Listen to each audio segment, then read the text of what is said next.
Hello everyone. Today let's discuss about skewness and curtices.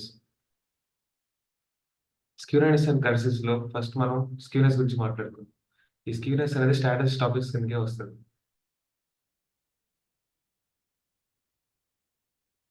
ఈ skewness లో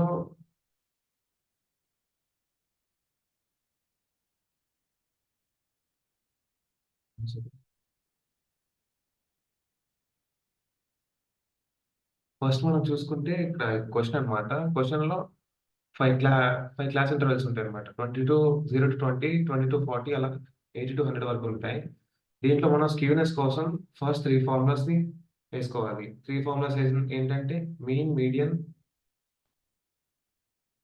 mode, ఈ రెండు మాత్రమే. ఈ రెండును ఇంకా స్టాండర్డ్ డీవియేషన్, ఈ త్రీ ఫార్ములాస్ వేసుకోవాలి.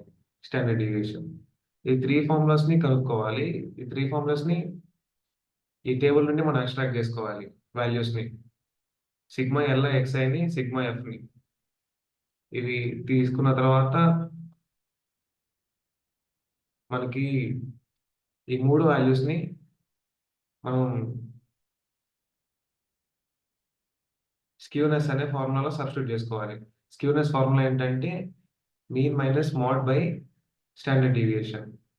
అలా వేసుకుంటే మనకి 0.045 ఫార్మ్ వస్తుంది. అది మన స్క్యూనెస్ అన్నమాట. నెక్స్ట్ కర్టసిస్ గురించి మాట్లాడుకుంటే, కర్టసిస్ కూడా స్టాటిస్టిక్స్ టాపిక్. దీంట్లో కూడా సేమ్ మనం ఫస్ట్ టేబుల్ వేసుకోవాలి ఇలాగా టేబుల్లో. కాకపోతే ఇప్పుడు మనకి వేరే ఫార్ములాస్ వస్తాయి. ఇక్కడ మనం మెయిన్ గా టూ తీసుకోవాలి, μ2 అండ్ μ4 ని. μ2 కి μ4 కి డిఫరెంట్ ఫార్ములాస్ ఉంటాయి. μ2 కి sigma FI X minus X naught whole square by sigma F. ఇలా చూసుకుంటే కింద సిగ్మా 4 చూసుకుంటే, μ4 చూసుకుంటే పవర్ 4 వస్తుంది. ఈ రెండింటికి మాత్రమే డిఫరెన్స్. వీటన్నింటిని వాల్యూస్ ని మనం పైన టేబుల్ నుండి ఎక్స్ట్రాక్ట్ చేసుకోవాలి. పైన టేబుల్ నుండి మీన్ ని కనుక్కోవాలి. ఫస్ట్ మీన్ కనుక్కోవాలి, మీన్ కనుక్కొని వీటిని కనుక్కోవాలి. వీటిని కనుక్కున్న తర్వాత నెక్స్ట్ కుర్టోసిస్ ఫార్ములా ఏంటంటే μ4/μ2 స్క్వేర్. వీటి రెండింటిని క్యాలిక్యులేట్ చేస్తే మనకి 2.91 వస్తుంది వాల్యూ. Thank you.